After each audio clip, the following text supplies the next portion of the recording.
Welcome to the Lessons of Vietnam. Tonight we have with us in the studio here a special guest. We always tease the Air Force guys about in Vietnam, and instead of getting combat pay, they got inconvenience pay. But there were some Air Force guys that actually got down and dirty and so forth. I'm Bill Dixon, your host tonight, and I have with me Bob, or as we know him, most of us, is Bo Williams, who was in the Air Force, and he's going to be telling a little bit about his story and so forth. And I'm going to start out with Bob. Welcome to the show tonight, and appreciate you being here. Now, let me just go ahead and start out. Where are you from? Originally from, I was a Navy brat, but originally from my home of record would be Newport, Rhode Island. Okay. Now, you joined the Air Force, and your father was in the Navy. That's correct. What brought you to the Air Force? Well, when you're a Navy brat and you're traveled 25 years from duty station to duty station with your father and your family, you certainly don't want to do that anymore. So you look for a different, if you are going to go in the military, you look for a little different branch of service. And the Air Force at that time seemed to be appealing to me. You went to what did you do? Anything special in high school? Were you in sports or anything, or graduate like I did? Lord, who'd have thought it?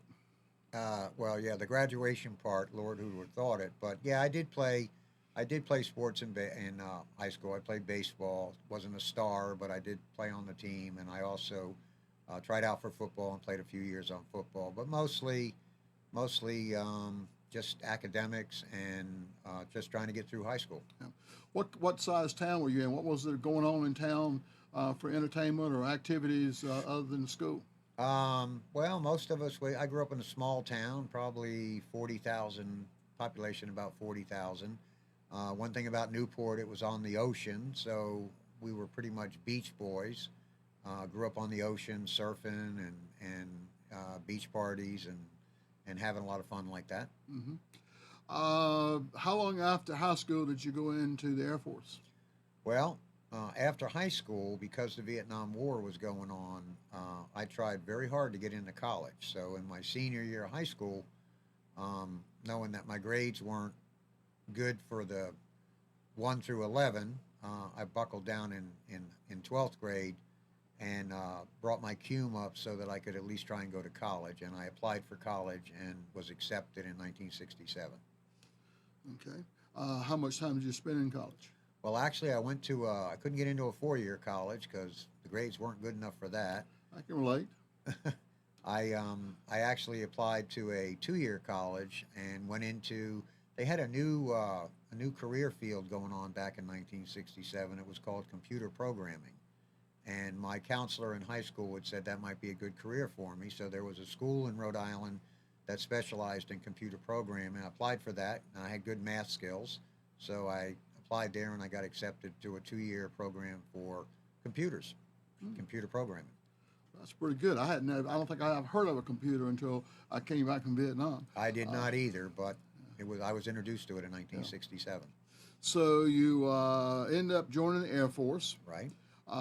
Where did you go to? Did you go right into basic training? I guess Air Force calls it basic training. They do, but I'll just go back just a little bit. I wasn't planning on going into the service at all, to be honest with you. I was planning on staying in school, but I didn't buckle down hard enough in school. And after my second year of college, my grades had fallen so much that Uncle Sam was out looking for me. So in May, I got a draft notice, basically, to go into the service. Mm-hmm. And before that happened, in May of '67, before that happened, or when that happened, my father was kind of looking out for me, and he knew what war was about, being in the service for so many years.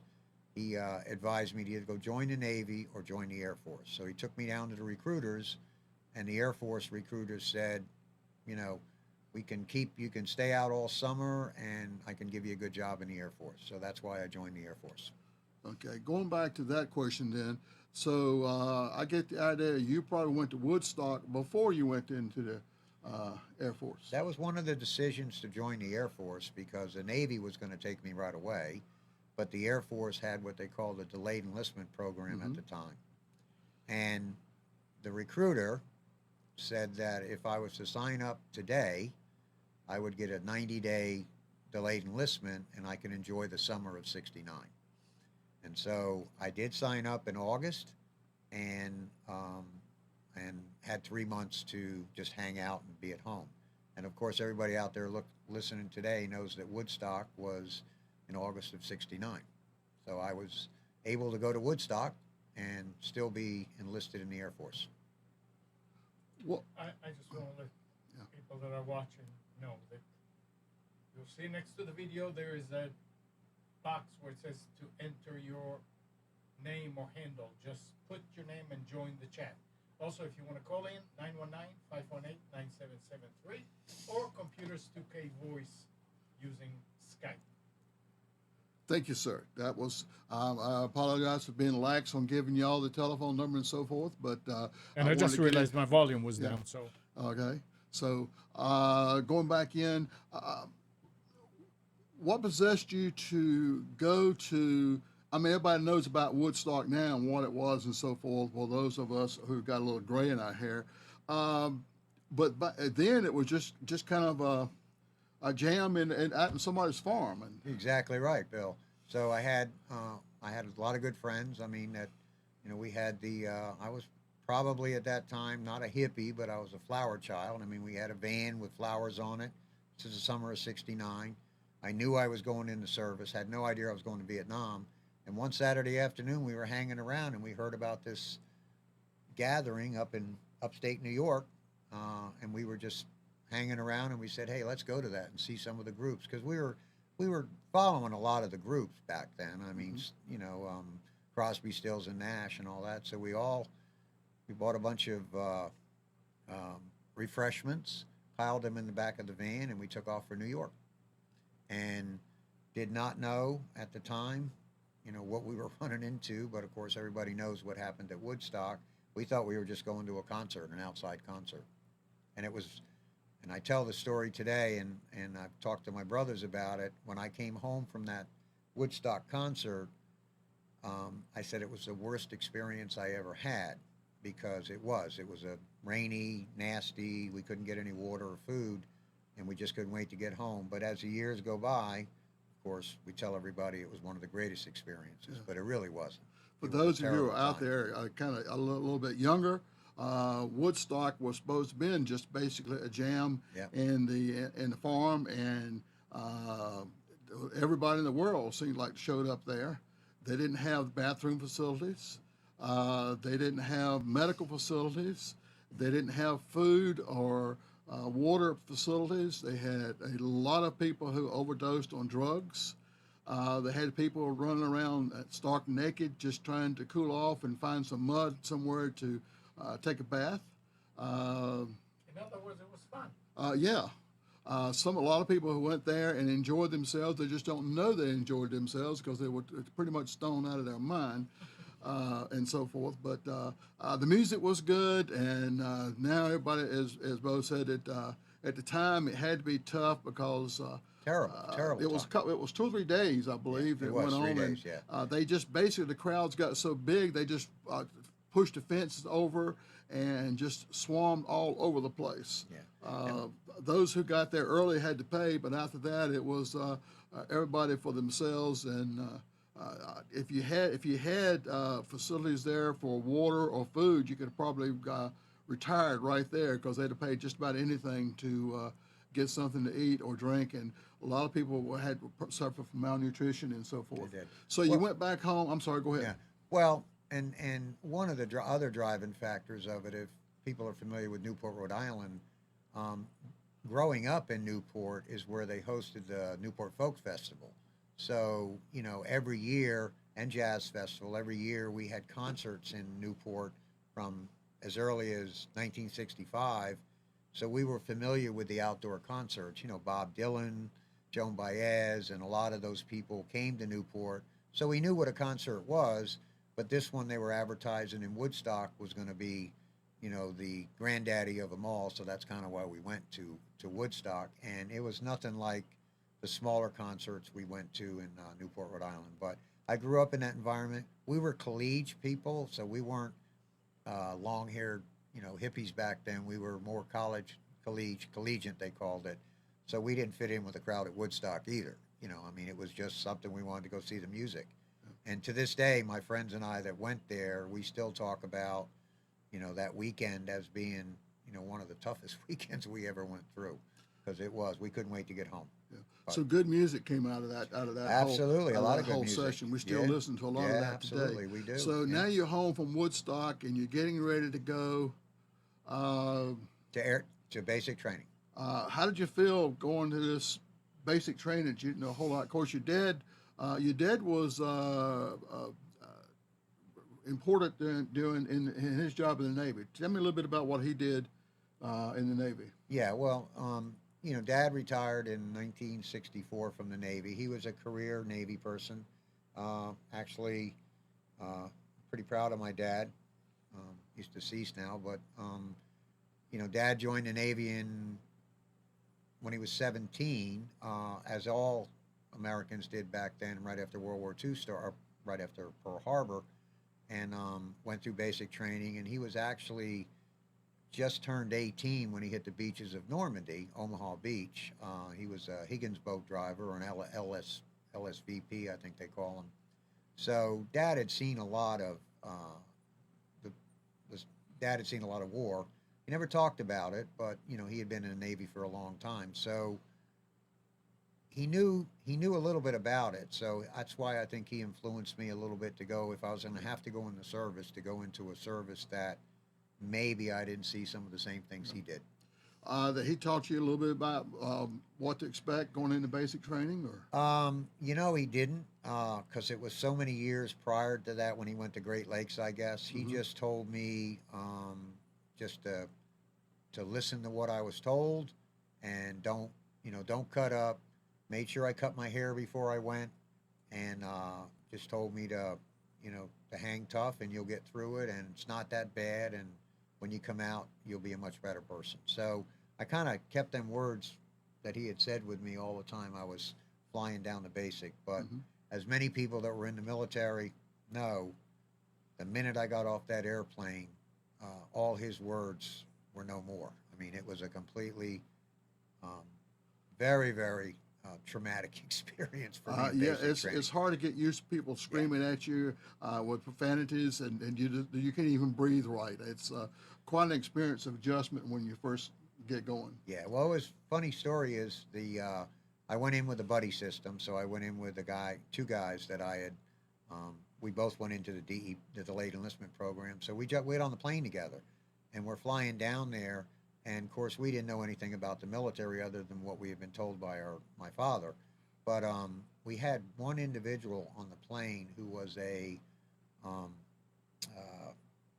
air guard or something. He flew in the civilian air something like that, and I can't think of what they called it back then. Not Air National Guard, but it was Civil Air Patrol. Civil Air Patrol. Thanks, Bill. Yeah, he was a Civil Air Patrol guy, and he was in the back of the plane with us, and thought he knew everything.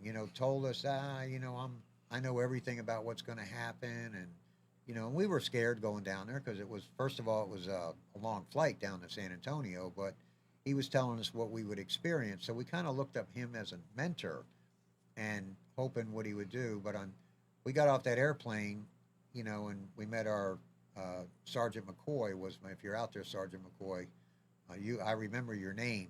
He's the one that came up to us, and we knew we weren't in Kansas anymore at that time. And ironically, the guy that was so strong flying with us down on that plane is the one that became the weakest. I mean, he's the one in our basic training, we were taught as teams to stay together, and he was always the one lagging behind, and he actually finally, what they call washed out, because he couldn't take the stress. So what started out as thinking he was going to be our mentor actually ended up as he was one of the weakest in our group. Now, where was this basic training at?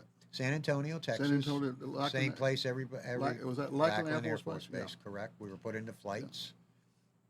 All right. A flight is like a squad in the Army. Yeah.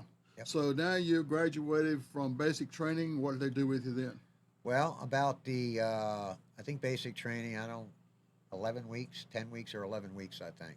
About the 10th week, after you go through all you get the discipline, and then, of course, you start getting some weapons training, and about the 10th week, they're starting to figure out what jobs you can do from testing and, all the schooling you go through. So about the 10th week, the DI comes around, drill instructor comes around, or TI, we call them, technical instructor, and starts looking at you as an individual then, because you've got a little bit of your respect back. I mean, what they do in basic training, as we all know, is they strip you down to nothing and then give you a little bit each day and week to build you up to where in the 10th week, you're pretty much militarized, I guess is the word. And he came to us in that 10th week, and especially me and Dickie, my buddy Dick, and said, "You guys are probably going to be radio operators." And I said, "No, that's not what my scores said. I'm going to be sent to Europe, and I'm going to be in a nice cushion computer job." And he knew the real world. He had the old Smokey the Bear hat on, and he said, "No, I can tell you you're going to be radio operators because we need a lot of them right now." And so that, in the 10th week, that kind of didn't make our stomachs feel any better. And he was right. On the 11th week, or whichever week, the last week of training, we got our orders, and that's what we became, radio operators. And we were sent to tech school, or we were assigned to tech school, and I had to go to tech school. Where's tech school at? Tech school was in Keesler Air Force Base, and that was in Mississippi. Mississippi. He didn't bother to tell you that the reason they needed so many radio operators is because they were dying in Vietnam. Well, you can kind of put two and two together after that, because when we got there to Keesler, there were flights and flights of radio operators. I mean, there was all kinds of radio operators. Do you remember Air to ground, ground to air. You remember how much time you were there? I think at Keesler I was there, I think it was 12 weeks of school. Yeah, it was 12 weeks, but what was happening, so you go to Keesler and you get assigned to a base in Keesler, or you get assigned to the base, and they put you in a flight or a group of people, and each week they graduate a group. So each week we stood on the parade ground, and the commander would stand up in front of the podium, and he would read the orders out to everybody that was there. And you kind of got an idea after a while. There wasn't many Europe tours going on. It was mostly Southeast Asia, or the other fun spot was Thule, Greenland. So, you didn't have a choice of. There wasn't any plush jobs in, Miami or something like that. Now, what is the radio? What kind of radio do they train you for? I mean, well, I got some pretty darn good training that I've carried into my career today. they teach you Morse code and. Diddy Bop, we called it. Yeah, we learned Morse code. We nicknamed it Diddy Bop. Mostly how to repair radios. We had, I don't know if I can remember all the names of them, but single sideband was like an FM, an AM radio, I'm sorry. We learned how to repair those, use them, talk on them. Then we had UHF radios, and we had a couple of brands of those. If some of the older guys out there might remember the PRC 25, which had a good nickname, as we all know. We always call that the Prick 25. We did. And then I had I got trained on a radio set of radios they call, it was MK 109. I called it the Mark 109. And that had a big generator on it, and it was usually mounted on a Jeep, or when I got to Vietnam, we mounted it in a bunker. But it was a mobile device, and it had a UHF and a VHF radio on it. All right, let's so talk we were about, trained on repairing those quite a bit. So you left there and got to go to Vietnam. When did you arrive in Vietnam? I want to say February of 70, somewhere in And that I time believe frame. you told me earlier you landed at Benware Air Base. I did. I was going to tell an interesting thing about tech school, though, that a lot of people may not know, is that, as I said, in that time frame, the end of 69 to the beginning of 70, they were graduating class after class, and some of us thought we were smarter than our our officers. So we started to see a pattern. Each week the class would graduate, so we would see a pattern, and the commanding officer would stand up and he'd say, all right, this group is going, he'd read the names, and this group's all going to Southeast Asia. Never mentioned Vietnam. It was always Southeast Asia, but we knew where that was. And so that whole class would go over, and then the next class would go to either Alaska or Thule, Greenland, or something like that. And there was a pattern. It was every other class was going over to Southeast Asia. So we knew the pecking order that we were in, and we pretty much, one class in between would go to Europe. So, but that was far and few between. So we had the pecking order down, and we were actually scheduled to go to Europe. We were in that line to go to Europe, as the classes were graduating. So we were pretty happy. So we thought we would beat the Vietnam. Mm-hmm. But all of a sudden, in the 8th week, they did a double digit on it, what we call it, is that the first class went through and they got Southeast Asia, and then all of a sudden the second class got Southeast Asia, and it was about the end of 1969. So I don't know what was going on over there then, but it kind of threw off the whole pecking order. So we didn't know where we were going, and of course I was 36 in my class, and 33 of us got orders from Southeast Asia. So I remember when that happened, and it wasn't supposed to happen. I was supposed to join the Air Force, and I was supposed to go to Europe. I can relate to that. Yeah. 68, 69 was the years of the biggest casualties. Yeah, so they needed as many bodies as they could. Yeah. All right. Now let's go back. You're now landed at Ben Ware Base in 1970. Yeah, I had 30 days leave before I left, so Okay. I remember really using every day of that 30-day leave with all my friends. And actually, I remember my mom and dad drove me to my Dero station was New Jersey. I have no idea why it was that far away. So they drove me to New Jersey, McGuire Air Force Base, and I remember saying goodbye to them. And the longest flight I've ever taken in my life. It was like 26 hours to get to Vietnam. But Bill, an interesting thing I think the audience might be interested in is I left McGuire Air Force Base, and I was wearing what we call 1505s, which is khakis the Air Force uses, not military garb. I mean, it was just our Class A uniforms. And I remember flying for many, many hours, waking up and then going to sleep. And then the first place we landed was Yokota, Japan. And we all got off the plane in Yokota, Japan. And I think that's when I'll never forget the what I call the stare. I mean, I remember getting off the airplane, and here's a bunch, 250, I think we were on a Boeing 707 or something like that. And we got off the airplane, and we went into the air terminal, and because we had a couple-hour layover. And in the terminal, there were a bunch of grunts, as I know them now, GIs, and they were all sitting around on the floor, and they were in their combat fatigues, and you could tell they had already done a year's tour in Vietnam. And I'll never forget the look. I mean, we get off all bright-eyed, bushy-tailed, and wearing nice uniforms. And I looked over in the corner, and I see all these guys, hundreds of them, and they're just like motionless, just looking off into the distance. And I'm saying, what the heck happened to those guys? And I'll never forget that look. And I learned later they were doing the mile-hour stare. I mean, it was just, they were realizing they were going home. But I think that's when I first I really got scared and knew that where we were going was not going to be, wasn't going to be fun. So you got on an airplane with 200, how many you said? I think there were about 200 of us on the How airplane. many did you know on the airplane? Pardon? How many people did you know on the airplane? 3. 3, okay. You get on this airplane going off to a place you don't know anything about, the war you don't know anything about, with basically 267 strangers. Yep. And all you've got, now you're going off to war, and all you've got with you basically is your khaki uniform that you're wearing. We think when you go off to war, you've got your helmet, your flak jacket, your rifle, all the ammunition you could need, and so forth. But basically, just almost short sleeve shirt and khaki pants and going.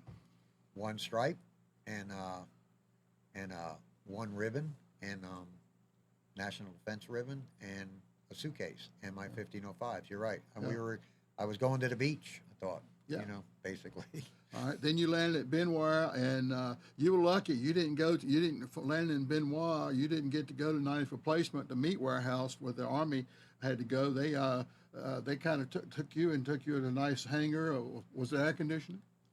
No, I don't think it was Okay, air just conditioned, checking. Bill. No, it was no, Air no. Force. But, a couple of sights and sounds, and I think all of us that went to Vietnam remember that. I do remember landing on the tarmac, Benoit, and it looked like McGuire Air Force Base to me, really, other than warplanes on the Except for runway. the smells and the heat, huh?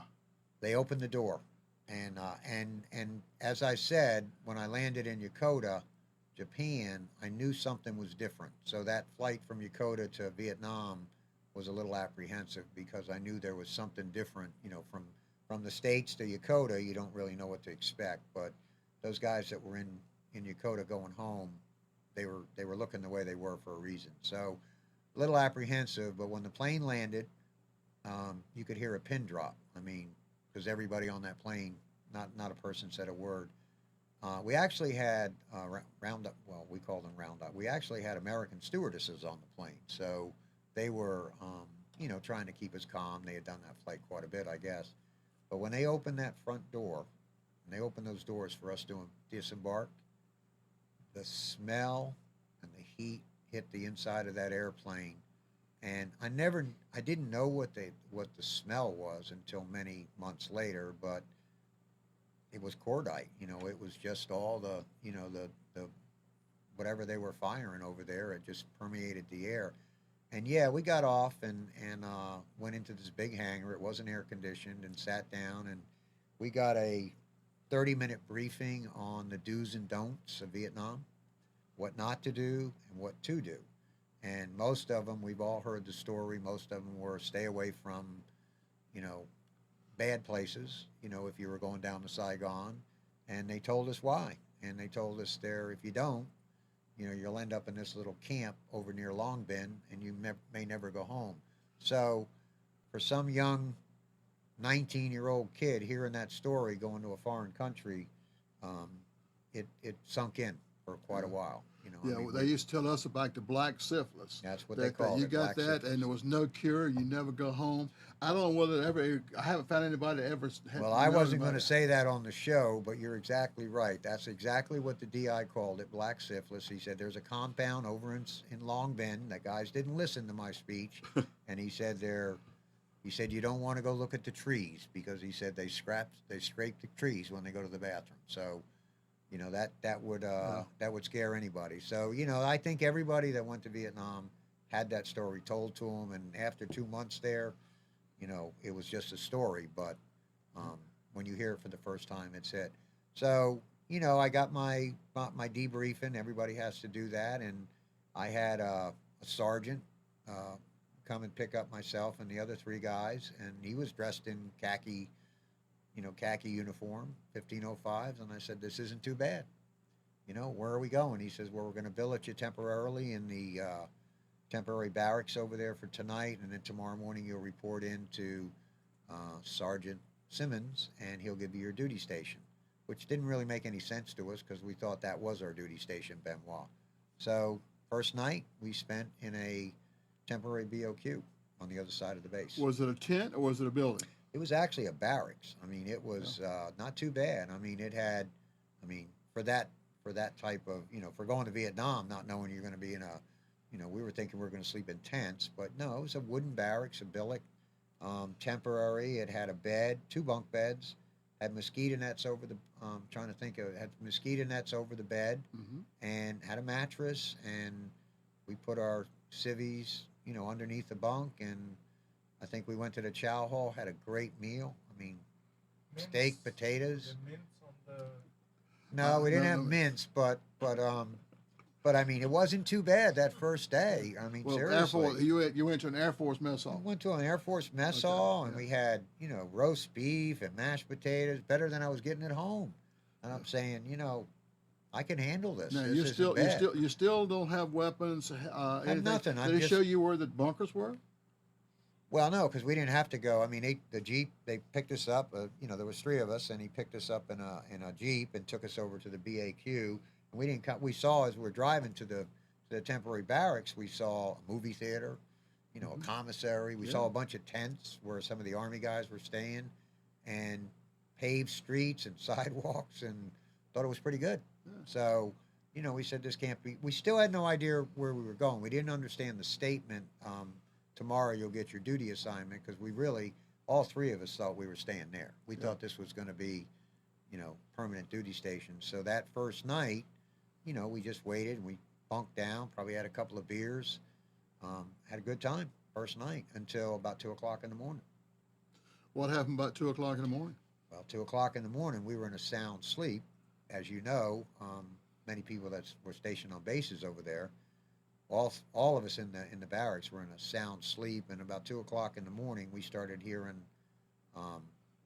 quite a bit of racket outside, and seemed like it was on a far off distance. There was a flight line was probably a mile and a half, 2 miles from the barracks we were in, but we started hearing a lot of explosions on the flight line, and so we all jumped up and ran out of the barracks and jumped. They had bunkers around they had bunkers so you could go into if you were getting a rocket attack, which we didn't know anything about rockets at the time. Nobody sat in. When I went through my briefing, nobody told me that, hey, they fire in these big telephone-sized rockets at you. You know what I mean? Nobody came to the barracks to tell you what was going on and where to go or anything? No, that just nobody was in there but all new guys. We were all NFGs. I mean, that was it. So we just heard a lot of explosions, and we ran outside. Of course, I know all about this later on. There were 122s coming in, and those things were as big as telephone poles. But we just thought it was 4th of July because we stood outside and we saw the tails of them hitting way off in the distance. But, we thought, well, what if one of them falls short? Or, those are big telephone poles coming over. But, on the bases, they never really fired at the back. Well, they did sometimes at the barracks, but most of the time they were trying to hit the aircraft. But that was the first night that I and everybody in that barracks realized that, you could get killed over here. I was in a war zone. So your first night in Vietnam, you get rocket attacked, and then you kind of started thinking about, what am I doing here? Or? Well, actually, yeah, I wanted to get off that base because, and I learned many months later that was not, air bases were not as safe as everybody thought they were because, these things that are coming in are, they don't know, you don't know where they're going to go, and they're firing them from 10 miles out. So, I mean, they're trying to hit the base, or the flight lines, but most of the time, some of them fall short, and many of them did fall short and, killed a lot of people in Army barracks and stuff like that because they tried to get personnel.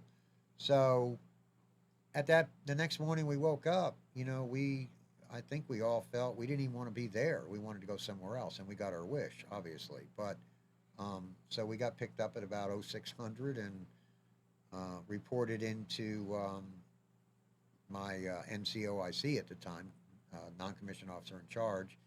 I'll never forget his name, Sergeant Simmons, if you're still out there. And we reported in, and he welcomed us aboard and said, are you ready for your duty stations? We didn't know what he meant, but we soon found out what that meant. So they put you on an airplane, or did you go by a deuce and a half? How did you get to where you were going? So in Sergeant Simmons' office, he had a map of Vietnam on the wall, which I thought was pretty interesting because I didn't know what Vietnam looked like, but it looked like the peninsula of Florida, really, in a way.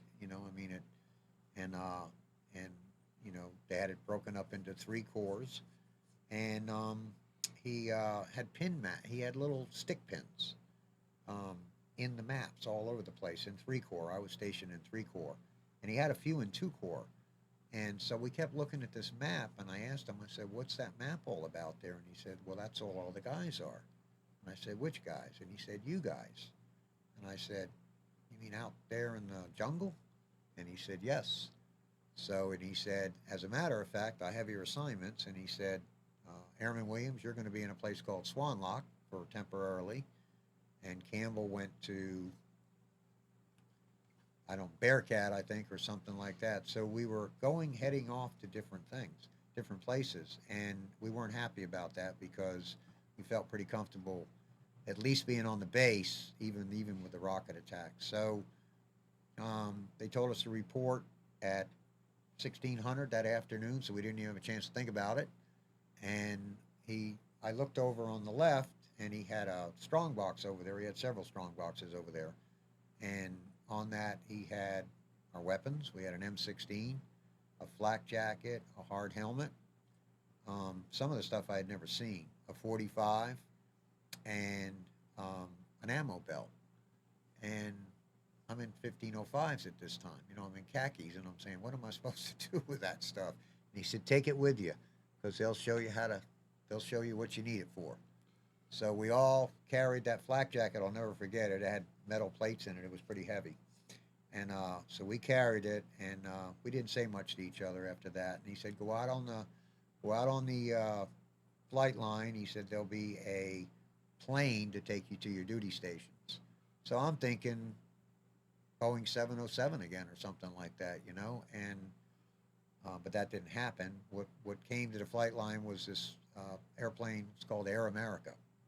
I don't know why they used Air America instead of a chopper, but we got on this Air America plane, all three of us, and we took off. And we got up to about 10,000 feet. That's all we actually flew at. And I remember us all looking out at the airplane, seeing all these smoke pots coming up, and you know, bare areas of the jungle and stuff. And like we're saying, where are we going? You know, and the Air America pilot said, "Oh, you're going to Swan Lake. You'll love it there." And so that's where I went. So I landed on a dirt airstrip. Let me interrupt just a second. Just for those of you who are viewing, Air America was a covert, not very covert, but a covert of the CIA. That's Air America guys. Now, you said a while ago they gave you a flak jacket, a helmet, an M16, and 45. But and, you didn't, and an ammo belt. And an ammo belt. Did it have any ammo in it? I think it had the clips with no bullets in it. Okay. All right. Just wanted to check. Yeah. That sounds about right. Yeah, I had the clips, but I had no bullets in it. Okay. And they told me when I got to my duty station, I'd get the ammo to load in it, which I never had loaded. So if I the never Air America, loaded a clip. If the Air America got shot down, you were... Well, whatever he had on the great. plane would have been it. That's about it. Okay. That's correct. All right. Yeah. So you landed at Swan Lake. Yeah. So I think. Now, who was with you that I you think knew? Campbell went to. I think his was dropped off first, and I don't remember what the base was. Swan Lake was a little. Well, Swan Lake was pretty big actually. If you went to Bearcat, that was about Time to 10 time. miles east, if I remember correctly, of Long Bend. Swan Lake was Well, maybe probably he went to Bearcat first. 30 or more miles from Long Bend east. I know Campbell got off first because I remember the feeling that I had in my stomach because we were together for quite a while, you know, on the trip over, and I remember the feeling I had on my stomach when he got off, and you know, he was gone because he was a very close friend of mine, Mm-hmm. and you know, you kind of lose that buddy system a little bit, and now you know, well, now I'm on my own. You know, that's kind of how we all felt. But yeah, I landed at Swan Lake, and again, I might have told you, Bill and I, you know, we've talked a lot about this, but when you're in Vietnam, everything you're faced with, you always make the best of it. So in other words, when you're at the air base, you know, even with the rockets coming in, you're saying, I can handle this, and it's not that bad. And then, of course, when you get on a plane and fly out into the jungle and you land, you say, okay, I can handle this. It's not too bad. So you're always trying to be positive, you know, instead of being, you know, afraid. And so when I landed at Swan Lake, it was a lot smaller than the air base. It was a dirt compound, and it had trenches around it and bunkers. And I saw the South Vietnamese Army for the first time. You know, they were out there as patrols. But I went into, I reported in, and I was assigned to a radio. What I had learned, and that was the first time I had to put what I learned in tech school to use, and in the field, and that's what I did for 2 weeks.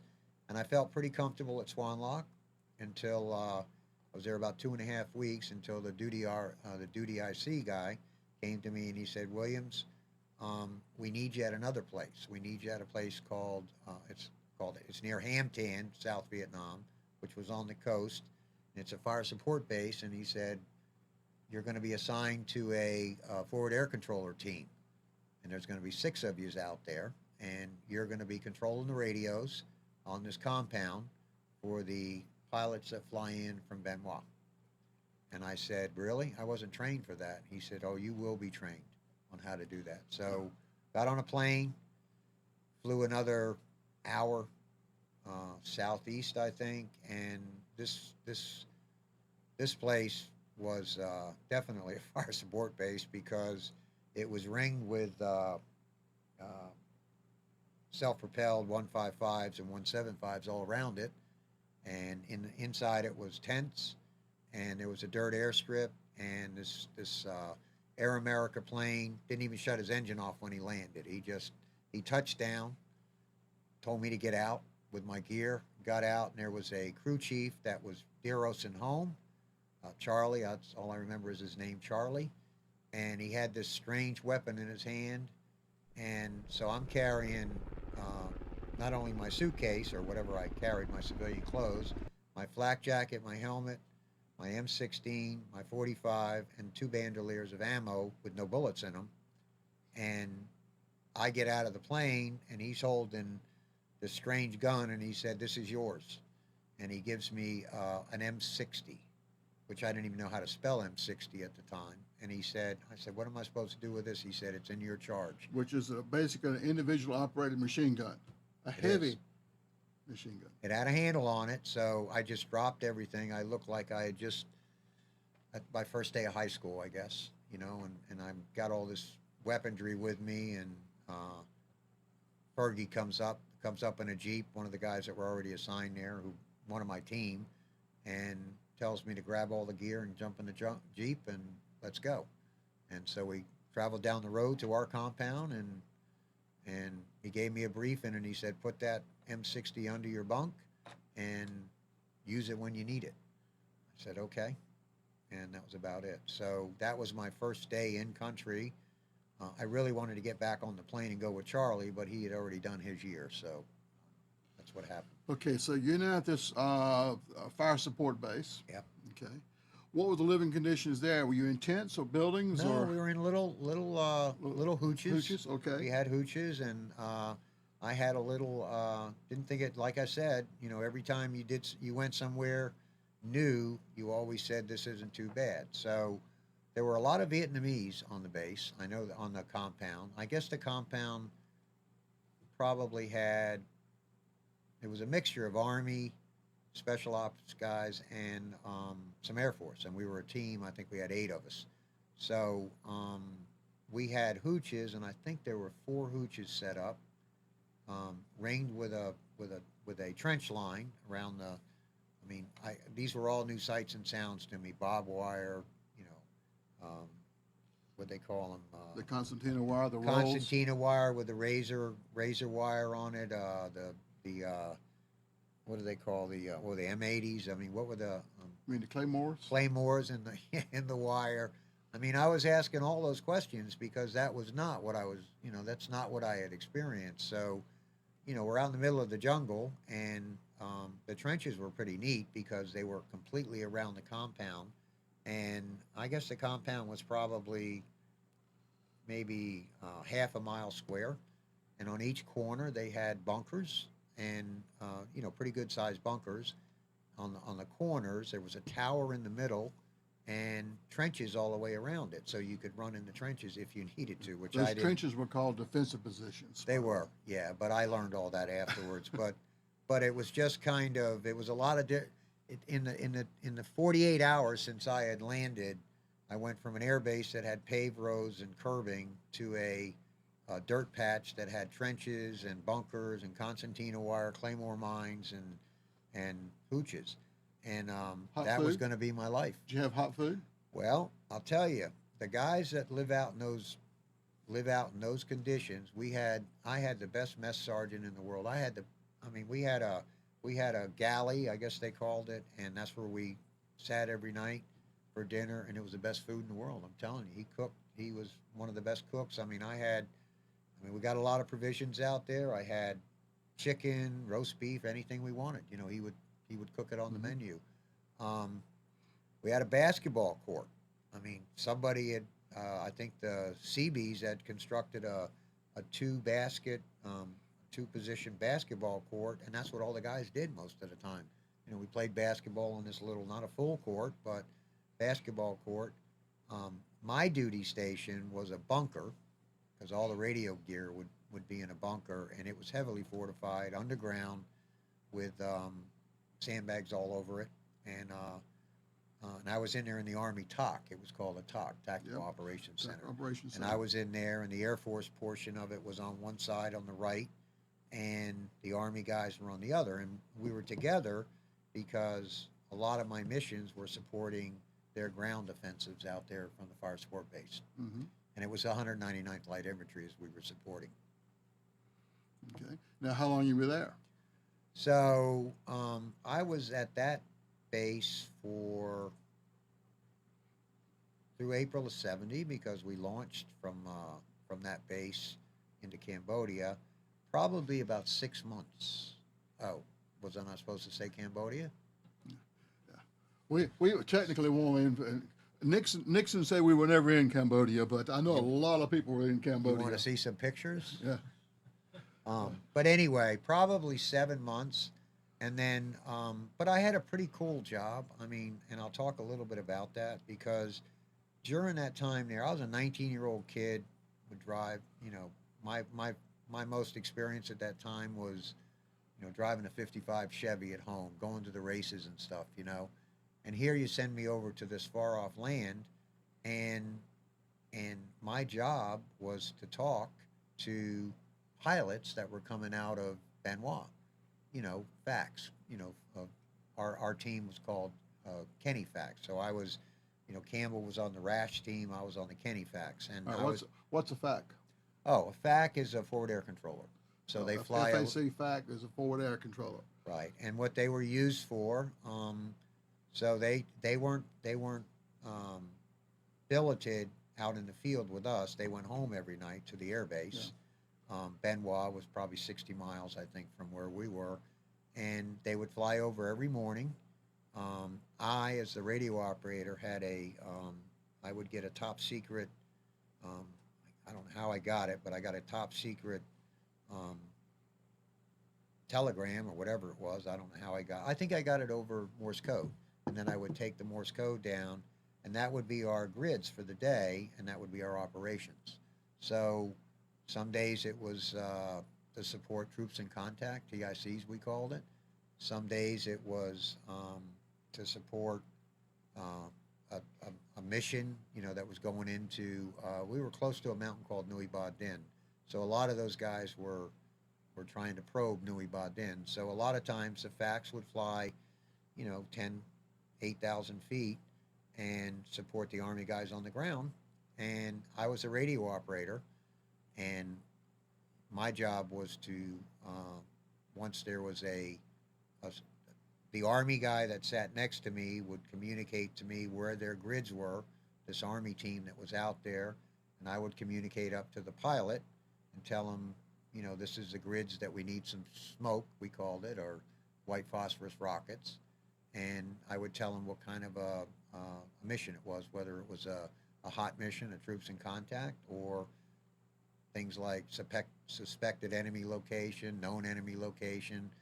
And then, depending on that, it was up to me to call in the ordnance. So I would call in, I had access to all Air Force, Navy, anybody that was in the area, and I usually knew the aircraft that were flying in the area, so I would call in snake and nape. Those were terms for 500-pound bombs, or napalm, you know, depending on what the missions were. And so then you had a man out in the field. They're under attack. Yeah.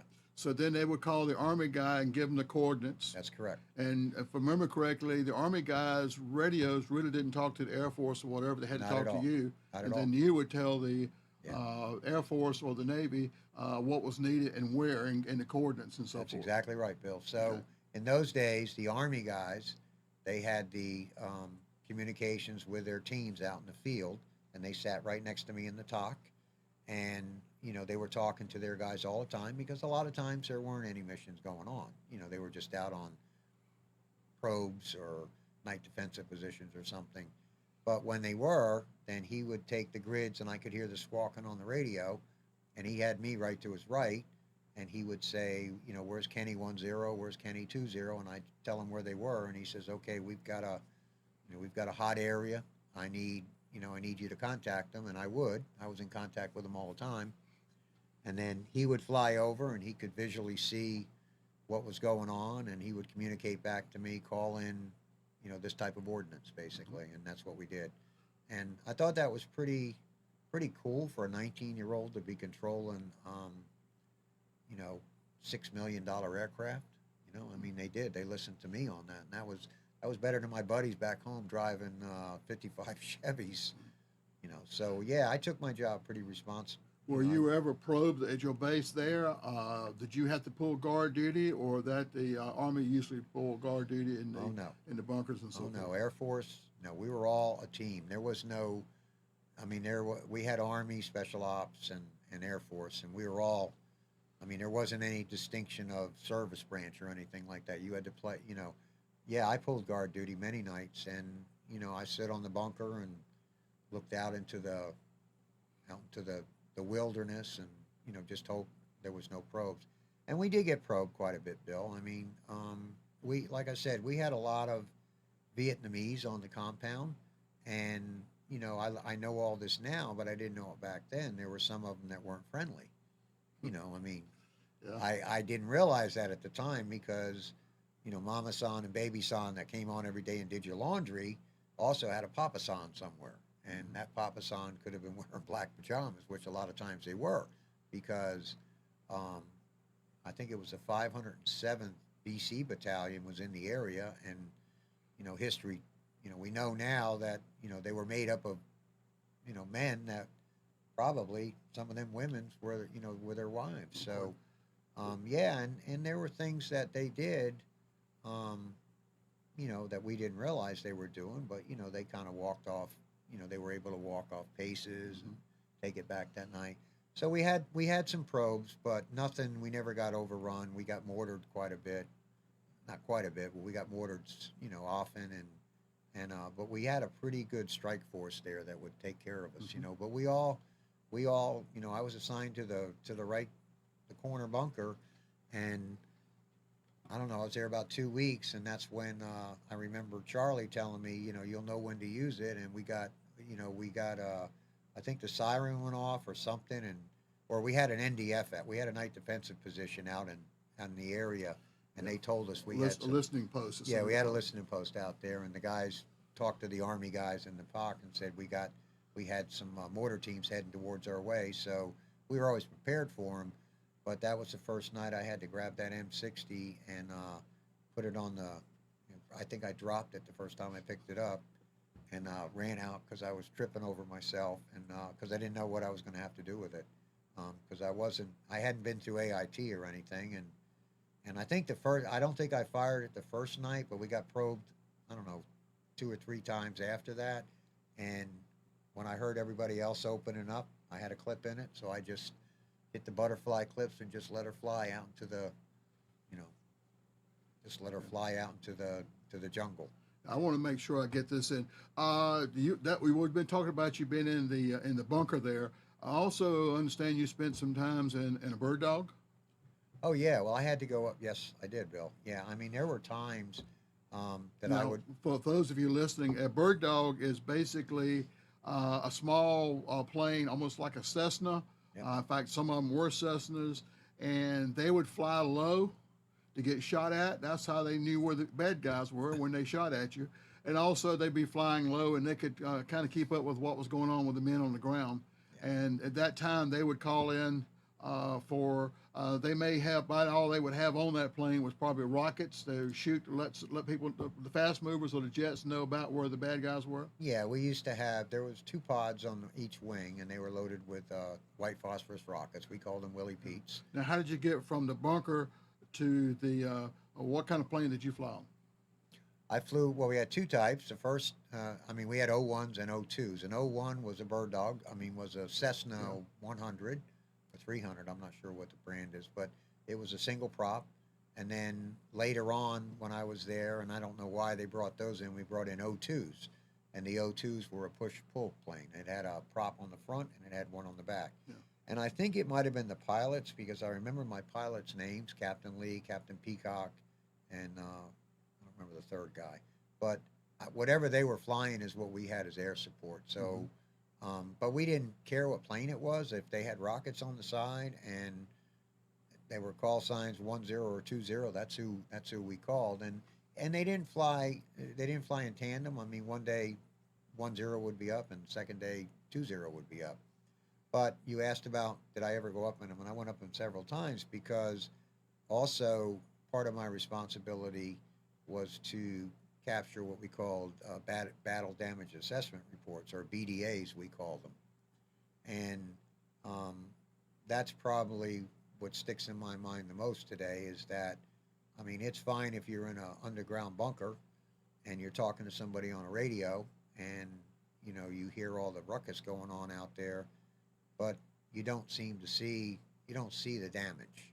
You don't see what's going on after an airstrike or anything like that. And then, you know, my captains and lieutenants would have to do the BDA sometimes, but sometimes they'd bring up the radio operators, because for one reason or the other, we were doing the BDAs and we'd have to report them back to, because I reported into a group called 19th Task, which was Tactical Air Support Squadron, and they were headquartered in Long Bend, right outside of Benoit. But so I went up occasionally with my disc jockeys, as I call them, because they were awesome pilots. No rules over there. I mean, you know, there was no ATC or anything, and we did a lot of fun things up there. I mean, I remember Captain Lee flaming out once. We were at about 8,000 feet, and he just shut the engines off. You know, and he was doing that to scare me, you know, and I said, "So why are you doing that?" He says, "Well, we're going to drop a little bit, and then I'm going to turn them back on." And I'm like, "Oh, okay." So, you know, fun things like that. But I also remember how casual it was up there, and I remember our AO, or our area of operations, was between two mountain peaks, Nui Ba Din, and I don't know the name of the other one. And we would fly in the valley a lot, and the mountains would be on the right and the left, but they'd be up about, 2,000 feet. So we're below the mountains. And I remember casually flying one day with my arm out the window, just taking in the scenery, and all of a sudden, ping, next to the side of the aircraft, captain yelled back to me, "Pull your arm in, Williams."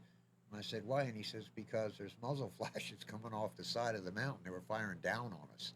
So he did a quick whatever he did to get out of there and all that stuff. So, you're never safe. I mean, I thought I was on it was going to be a nice, we were heading, I think we were going to do a battle damage assessment on a bunker complex and see how we had, how the aircraft had. Doing a battle assessment makes it a little more personal, makes the war a little more personal than being in that bunk, didn't it? That bunker. Yeah, it does, because you not only have to, you not only have to count the structural damage, but when I was over there, they were really harboring on body counts. So if you expend 3 sets of air, they want to get their dollars, bang for their bucks, basically. So, so you're right. He would get down low enough, Captain Lee would get down low enough, or Peacock would get down low enough so that we could, count the, whether they were green uniforms or black uniforms. And sometimes gray uniforms, which were elephants, but they were counted as enemy killed. I shouldn't say that probably publicly, because that's really an official document in Washington. It's the same thing as them shooting one of our trucks. Yeah. There was somebody on that elephant to make it go, and they used the elephants to deliver stuff just like we use trucks. So yeah, there's a battle damage assessment report out there with 3 Victor Charlies wearing gray uniforms. I know that. Yeah. And those were elephants. They were carrying, they used to use them on the trail, and they would carry those rockets I was talking about. They would carry them over each side, and that's it. So they were they were fair game basically because they were carrying weapons. Yep. So you did your tour of duty in Vietnam. You came home. You Well, still had time in the Air Force. oh yeah, I had 3 years to go. That's right. Yeah, well 2.5 years basically to go, and that was an interesting experience. When I came home, um, I was also changed. You know, like everybody that went over there. So I wasn't the same as when I left, and I had 30 days at home and tried to acclimate myself with my friends and my buddies. But even the year I was gone, you know, there was so much distance between all my high school friends. I mean, I remember coming home. I don't think I left the house for the first 6 or 7 days. I don't think anybody knew I was home, and my friends didn't anyway. Had some problems, like everybody did, but you know, I pulled out of it, and probably my family helped me do that, and told me to go search my high school friends, which, you know, we were only 3 years gone from high school at that time, so we still kept in touch quite a bit. But we went down, had a beer at a local bar we used to go to. Uh, and oh, I turned 21 in Vietnam, by the way, so I could now legally You could drink. legally buy a beer. Legally Yeah. drink, yeah. How many of your classmates went to Vietnam? You know, probably not many because there was about 9, and I've tried to count them over the years on our high school reunions, but and then surprisingly, I'll go to a high school reunion and find out this guy did go. So you know, you lose touch with them. But I'd Yeah. say probably no more than 10, because right after I went into the service, the draft stopped. And You it know, went to the lottery. went to the lottery Mhm. system, so a lot of those guys didn't have to go in. And you know, if I'd have been smart and stayed in school for another year, I probably would have been in that same category, but I didn't. But yeah, so I went down, and that I remember when I got home, I went down and met with my buddies at a local bar, and just couldn't explain it to them. You know, I mean, they said, "Hey, what'd you do last year?" You know, and this is what I did. Yeah. And oh yeah, well you missed the race up in Nashua. You know, we were like running. You know, you should have seen Billy's car. He was doing 120 down the road, and I'm like, really? Okay. Let me tell you what I did last year. Okay, and there was, I knew right away there was no, you know, they didn't want to hear it, and I didn't want to hear their stories. You know, it was a different world for me then, and I think we still kept in touch over the years, but it wasn't the same happy days group that we were before we left. So we both changed. I don't know if they changed, but I know I did. So I reported into my next duty station, Bill. That's what What I was did. that? So I went from Vietnam, long hair, love beads, dirt all day long, to a SAC Air Force Base up in Westover, Massachusetts. Spit shot. When I reported into that SAC base, I had a butter, I had a lieutenant, second lieutenant as the base commander. It was actually a bomb wing. It was a B-52 bomb wing up there. And then that 30 days I spent home on leave, I did not um, stay in the military apparel, so to speak. My hair was growing long because it was 1970, 71, the end of 70, and it was right in the middle of what was going on in the 70s, and so I wanted to be a part of that. So my hair grew, and my hair was long. I mean, we didn't have to keep regulations in Vietnam. I mean, we all had pretty long hair over there, not military style, but it got longer, and I reported into the base, and it was almost like deja vu a year and a half earlier when I got off that bus at Lackland Air Force Base. I had this second lieutenant telling me, your shoes aren't shine, cut your hair, do all this stuff, and I said, wait a minute, that might have worked a year and a half ago, but I've been in the real service, okay, and I'm not going to put up with that. So I was a pretty bad example of an Air Force guy on that base. And I had a couple of friends that had come back with me, and we were all the same. So we kind of hung together, but we weren't really military hardware at that time. I mean, we didn't want to adhere to the rules, basically. Yeah, I think most of us, when we came back from Vietnam, we had a little different attitude when they got back to that spit and shine stuff. Well, Bud, I appreciate you coming on tonight, and Okay. you did a great job. Those of you out there, if you have any questions, comments, or suggestions on another show, or you want me to get the message to Bo, we now have a new email address. It's lessonsofvietnam@ncbvi.org. That's North Carolina Vietnam Veterans Incorporated.org, Lessons of Vietnam. Send me an email. Give me some insight of what you'd like to have as the show, some other guests. If you've got something you need or you want to get a message to Bo, let me know. The next show will be the 24th of August. Not quite certain right now who my guest is going to be. I'm working with several others. And then right now I've got a challenge of September the 24th. I'm going to have a guest host or pre-record the show because that's the day I have a back operation, which they tell me they're going to be putting me out of business for about 2 months. We'll see whether they're going to put me out of business for 2 months or not.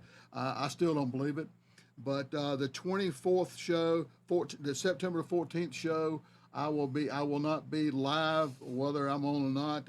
It will be somebody or me is recorded because I will be just coming out of anesthesia or whatever it is. I got to spend 2 hours them to indoctrinate me into how to do whatever it is I'm going to do during the operation before I go. Appreciate y'all tuning in tonight. The only reason we do this is for you out there. Listen, we've heard each other's stories over and over again. We need your input and appreciate you tuning in, and we're looking forward to seeing you August 24th, 8 o'clock to 9 o'clock. Tune in, and hope you didn't miss too much of the Olympics tonight. Good evening. Goodbye. Thank you.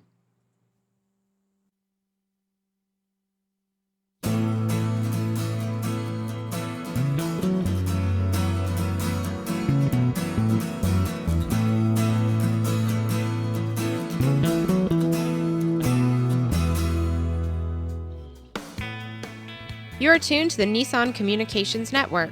Our weekly lineup of call-in programs includes Computers 2K Now with Amnon Nissan, My Life, My Will with Gisela DiCarlo, The Tanya Love Show, Health Then with Debbie Bruck, Breaking Free with Marilyn Shannon, Triangle Be Well with Howard Jacobson, Lunch and Learn with Rabbi Yisrael Cutler, Lessons of Vietnam with NCVVI members, Current Affairs with Amnon Nissan.